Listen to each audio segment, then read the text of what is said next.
GoPro kanina. So yun, ito yung motor ko, nakuha ko na doon sa Hiraya at Starbucks. Palit ako ng bearing ng sprocket. Nako, traffic na nga. Hindi pa nasiraan ni rin truck na rin. Nagana ba ang stoplight ko? Nagana. Wala ko, hindi nagana. Kaya pabili nga po Shell Advance na dilaw po.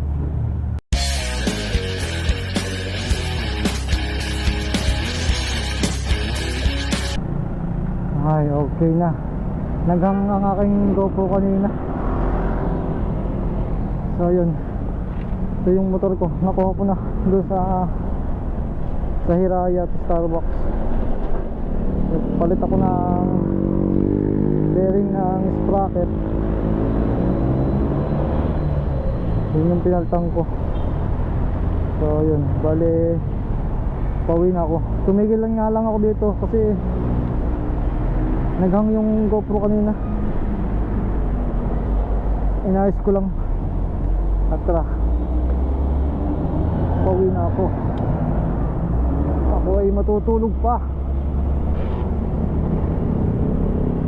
Naglambing lang talaga ang motor ko.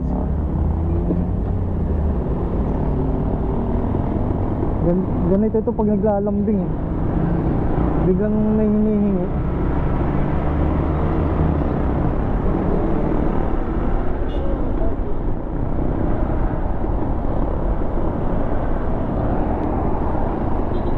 Tapos nagko na rin ako.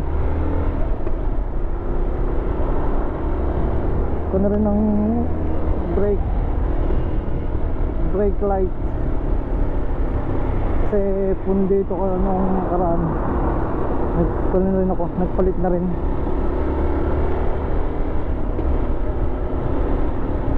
Buti na lang. Hirap.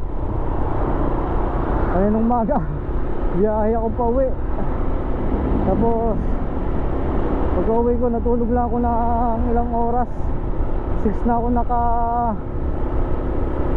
nakauwi sa amin dahil nga biyahe ako. Tapos pag uwi ko natulog, tapos nagising ako alas 9 na pasado. Kaya tinanghali din ako.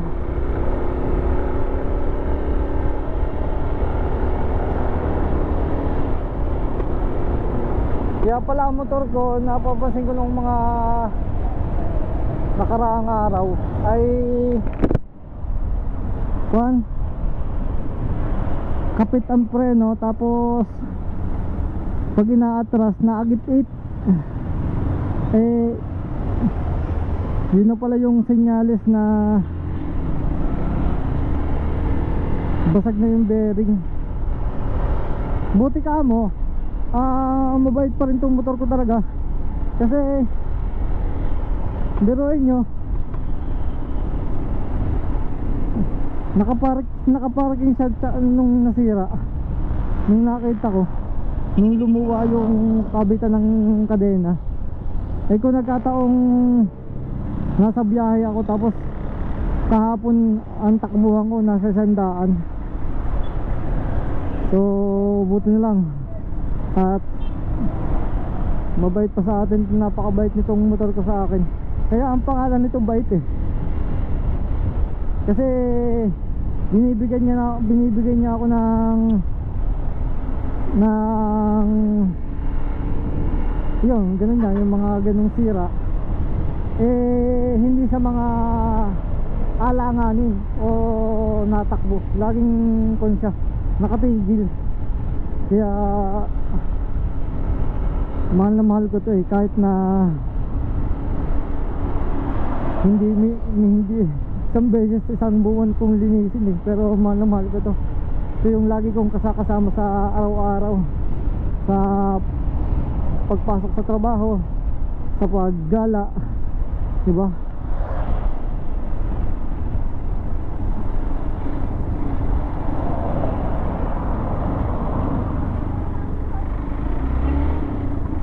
Bakit kasi natigil na sa gitna.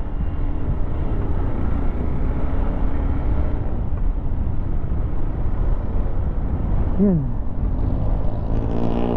umaluwa na yung pakaramdam ng lumubay na yung pakaramdam ko sa motor. Kaya pala ganun ang pakaramdam ko sa kanya, parang maganit. Dahil pala nga doon sa bearing na sira.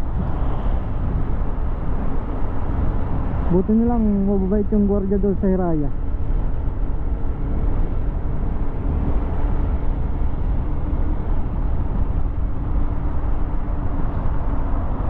Pinayagan tayo mag overnight yung motor kasi pangkaraniwan talaga hindi bawal bawal mag overnight yung sasakyan doon, lalo na pag sarado na.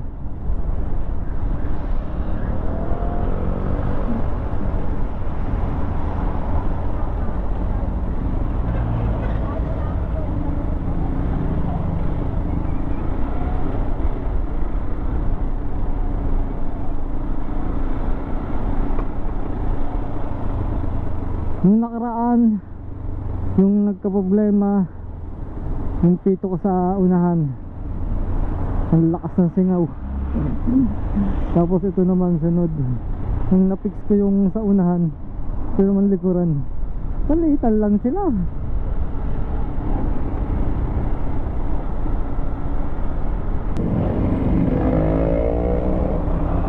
Nako, traffic na nga. Dini pa nasiraan na rin truck na rin, lalo na magbubuhol-buhol ang traffic dito.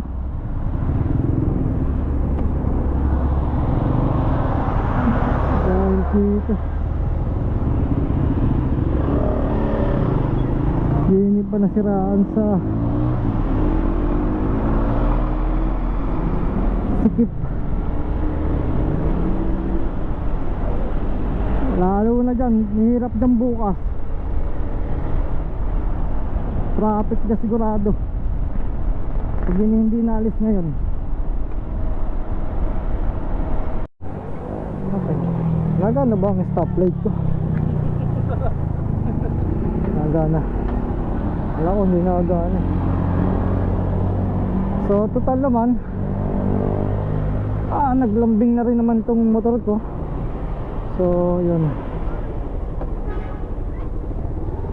lulubusin na natin yung paglalambing niya.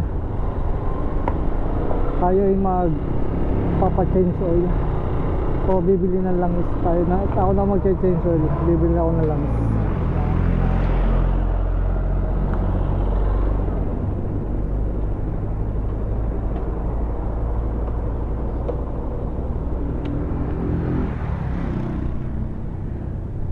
Lambing ko na rin lang naman.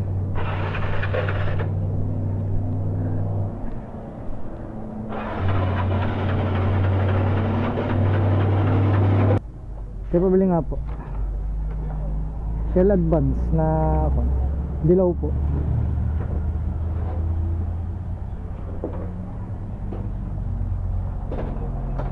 Saka po oil filter, yung pangbadya, yung may spring.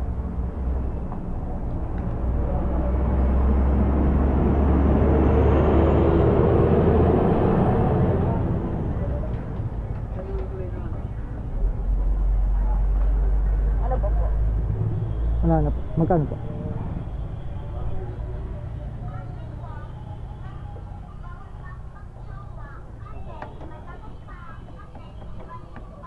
$320 ko. Tingwirik ta. Alay ko na ako kung di mo nirik sa mga dito.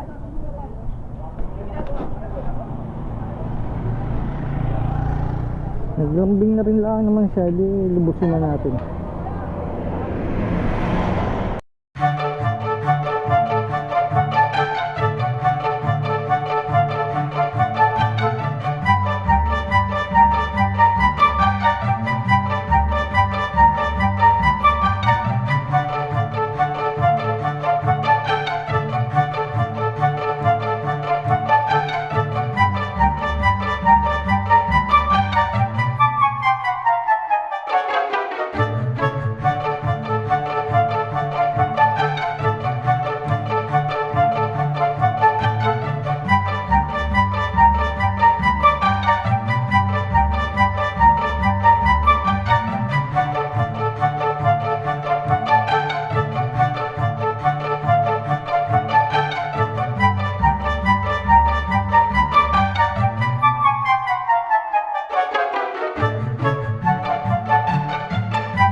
sulit talaga yung kanyang pagtatampo.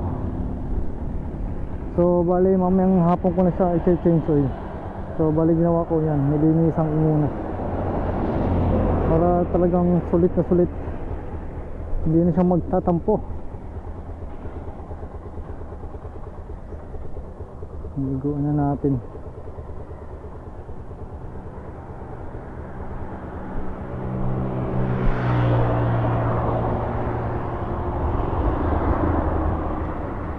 Okay.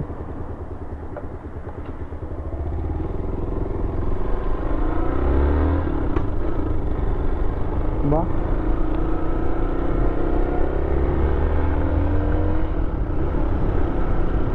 Tatampo eh. Kala ata pinababayaan siya.